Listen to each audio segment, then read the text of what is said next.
Hey fam, what's up, what's up, what's up? This is Robert Anton here, robertantonnyc, coming to you with your no frills, the voice commentary from a singer. Yes sir, here we are at the top 10 already. It's gonna be over for you know it. 2 going home every single week. Oh my god. Okay, so tonight the top 10 performed, and this week Diana Ross, Colbie Caillat, Patrick Stump from Fall Out Boy, and Christina Aguilera helped advise the contestants, and we jumped right in. The top 10 performed the Rascal Flatts melody of Bless the Broken Road and Stand. Reagan, Anita, and DaNica started out bringing their special talents to Bless the Broken Road. I like their sound and most of their harmony work. Then Taylor, Chris, Craig, and Luke started out Stand and were joined by Ryan and Matt, and this had a nice like warbler from Glee, you know, sound, and then the girls helped them finish it out. Simple staging, good work on harmonies, and the solos were nice. I really enjoyed it. First contestant to perform tonight was TeamAdam, Matt McAndrew. He did Fixed You by Coldplay, and Patrick Stump was there to help advise. Patrick was telling him to get a little more confidence in the second part of the song, and Adam asked him to make it a 360 experience in rehearsal. You know, by trying to going out into the crowd and by trying to get as much around the area as possible. So Matt had to start this out with a lot of mixing and going between his chest and head voice, and he did a pretty good job with it, and the little dynamic swells are really nice and very noticeable. When the groove and drive picked up, he sounded comfortable and worked his way through the crowd, but he really got a chance to wail a little before it died once he made it back to the stage. I like how he ended the song singing to a crowd member on his knees. It was so nice, so sweet, so personal. Adam and Pharrell stood for him. Blake told him that he's so good with the drama and the stage presence. Pharrell told him any of his songs should be added to K-Rock and Z100. Gwen said when he started, her whole body was like brrr. I think she meant she got the goosies, like like Jennifer Lopez. Like, yeah, I think that's what she meant. I hope that's what she meant. What else could she have meant? Tell me down in the comments what you think she meant. TeamGwen was up next with Anita. Antoinette. She did Let Her Go by Passenger, and of course Christina Aguilera was there to help out TeamGwen, and she didn't quite have the melody in rehearsal, and Gwen had to sing along with her, but she started loosening up while Gwen was singing with her. Christina told her she should sing it with a smile on her face and gave her some melody advice on the end. So they put a little reggae swing on this, and it seemed to work pretty well. Though it seemed to be moving a little quick for her to get all the lyrics out and the message across, it also wasn't showing a whole lot of range into the end, but she did get in the big note or two at the end. I just felt like it could have, you know, built a little better and had some more swells in the middle of it. It was kind of like one note throughout and then blah, and then, you know, out. Blake said it was a cool way to spin the song. Pharrell said she's growing more and more every week. And Carson had Clive Davis in the Skybox, and he showed his talk with the top 10 and talked about studying the lyrics of the song as the most important thing for the contestants or even for artists to do. TeamAdam was up next with Damien. He did You and I by Stevie Wonder, and Adam told him to make every word the most important word he's ever said. And Patrick told him not to lean back and constrict his airflow during big notes. And this is something that just about everyone does. You know, they go for the note and they reach like this, and it constricts your throat. So Patrick gave him some really good advice on that. He started sitting at the piano but wasn't playing it. I thought he was until the lights came up. I found him a little lax on his pitch while he was sitting down, but it improved tenfold when he stood up. The song didn't really get any energy and excitement until he went into the higher parts, but that more than made up for the beginning. All the coaches stood for him because he had just this one part, and Adam mentions it later. Pharrell told him Monroe must be losing their minds right now. Adam said he felt the entire audience get on board and sang just a little of the place where it kicked in. Now I don't remember where it was because, you know, we 20 performances later. I remember, but you guys, when you watch it, I know you know what part I'm talking about. That's where really the energy and everything in the crowd got with it. Earlier it was a little bit sleepy. This is Robert Anton, robertantonnyc. I hope you're not getting sleepy watching the commentary. Please make sure to thumb it up and let me know that you are enjoying it, and I thank you guys so much for your thumbs. TeamBlake was up next. Colbie Caillat was there to help mentor, and Reagan James did Fancy by Iggy Azalea. And Reagan got to sing Try with Colbie Caillat. They did a little duet, and that was so nice and wonderful for her. Colbie thought it was a little too sweet when she started rehearsing her song and had a suggestion of changing just a few things, including from an acoustic to an electric guitar. I was thinking this might not be a good choice of song because of how the song just kind of is not very interesting, you know. But even as she started out, I was feeling the melody she she added to the rap. It was very, very nice. She totally stripped the song down and it worked quite well. Though she was having a little breathing hardship there, you know. She was trying to get it out. I was worried the whole time. I was worried. I was hoping, oh my God, I hope she gets it. I hope she doesn't start dropping stuff. And she didn't. She got through it. The big note was interesting and short-lived. I thought it could have been so much better. It's kind of anticlimactic for me, but it was a very nice arrangement. I really loved it. Adam said it was a lot to take on and said it was her best performance so far. TeamPharrell was up next. Diana Ross was there. Oh my God, Diana Ross, looking wonderful, looking fabulous, looking beautiful. Oh my God.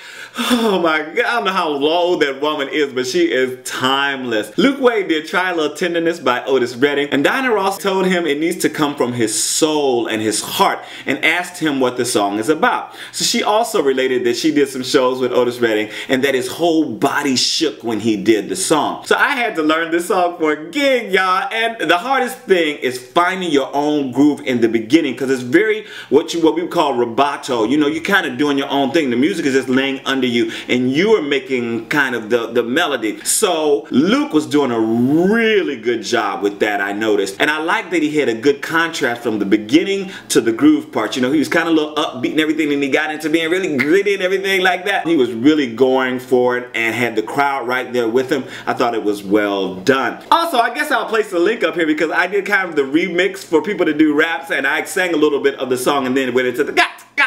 So if you guys want to hear that, I'll post a link for you. Gwen said it was so cool, complimented Pharrell, and pointed out Luke's good choices in the song. Adam told him he's back, and he really carried it. TeamBlake was up next with Craig Wayne Boyd. He did I Walk the Line by Johnny Cash. And Blake told him not to save all the build for the end of the song, you know. And again, you got to, I mean, you want the song to build, but you don't want it to build like this.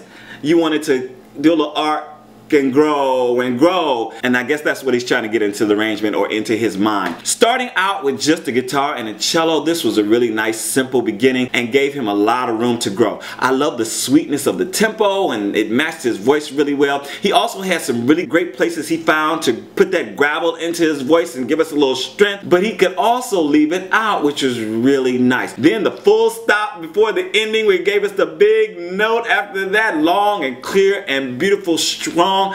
All the coaches stood for him, and I was ready to stand myself. I thought it was a masterful performance. Pharrell waited for the crowd noise to die down and said he knows who he is and isn't afraid to represent it. Gwen said he's going to have a serious career after this. Adam said he started off good and now he's amazing. We had TeamGwen's Ryan Sill up next. He did Starlight by Muse, and Gwen was looking for a more husky sound in the beginning of the song, and Christina made a few suggestions on things to do in the band to help that feeling. I was impressed by him and the music starting at the same time. I mean, he was right on point. His voice was really clear and sharp on this, and not really husky, but it's just not in his voice. I mean, if you really don't have that then you just can't add it, you know, without hurting something, without doing something wrong. I liked his sound, and he was going for it in the performance. Very engaged and engaging, interactive with the crowd. This very much seems to be his lane, this song and this style of music, and he was shining on it. Even though he had a little vocal hiccup in there, it was like I wrote down it was on his fade away point. At one point he was doing the fade away something, and his voice kind of cracked, but the ending was so sweet. Adam told him he didn't deserve to be in the bottom 3 last week and told him to keep figuring out who he is. Blake agreed with Adam and also said it was his best performance so far. Pharrell agreed with both Adam and Blake and told him he's most improved of anyone on the show, and he didn't seem too impressed with any of those comments. TeamPharrell had DaNica Shirey doing I Have Nothing by Whitney Houston. Alright, the diva litmus test, let me tell you. She got a chance to sing for Clive Davis, and he told her she captured the vulnerability of the song. Pharrell told her one note was a little under, meaning a little under pitch, and Diana got close and personal with her to help her visualize the notes. She said she was kind of clipping on one part, and she wanted her to open up and visualize doing the song without really singing it while the band was playing. So on stage, she kind of creeped into the first note and then found her center.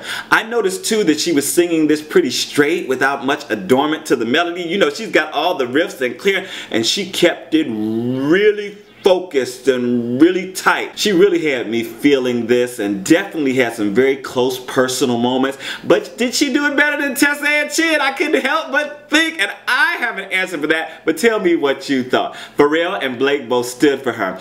Gwen asked if she could do it again.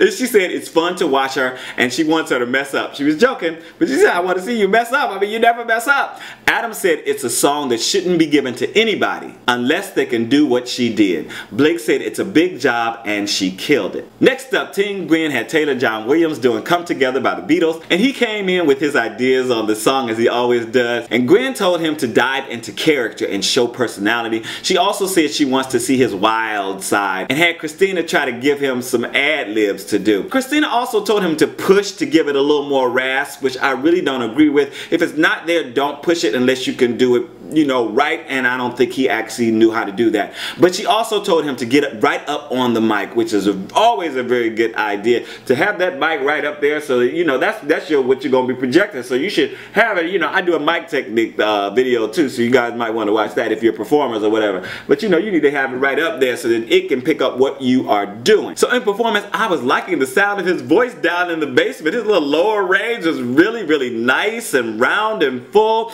I wish his attack would have been a lot stronger though, but that doesn't seem to be the strong part of his voice. Once he got into his mid-chest voice, he had a lot of resonance and commitment, everything that I wanted in the beginning. His little dance moves had me rocking with him, but his riff didn't go over quite well. The ending was interesting, and he had kind of a slurp, a sloop or whatever into the falsetto pitch. Didn't quite hit it dead on, but it was a pretty good job. Adam told him it's nice to see the beastly dude come out of him. Blake said he saw him smile and have fun and said it was important to see that part of him. Pharrell said it was one of the craziest performances we've seen and called him a rock star. For the last performance of the night, TeamAdam had Chris Jamieson doing Uptown Funk by Mark Ronson featuring Bruno Mars, and Adam told him that he needed to believe that he's cocky with this song, and Patrick was telling him to use another voice. He was meaning not his proper like English, he said English teacher type voice. I just heard this song on Sunday, y'all, for the first time, and it has such a nice throwback vibe. Chris does have the personality to pull this off, and his voice was sounding good on it,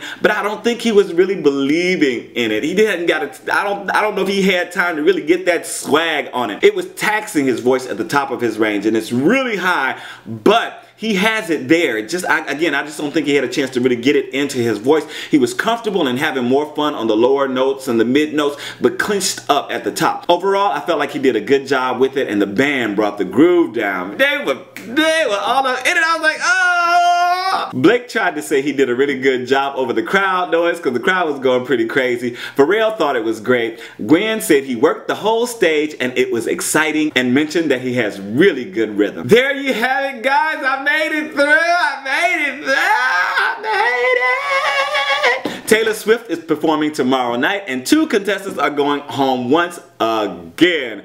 Who do you think is going on? Tell me down in the comments. Thank you so much for your thumbs and for sticking around, and I will see you guys tomorrow night, hopefully, for the elimination show. This is Robert Anton. I'm out.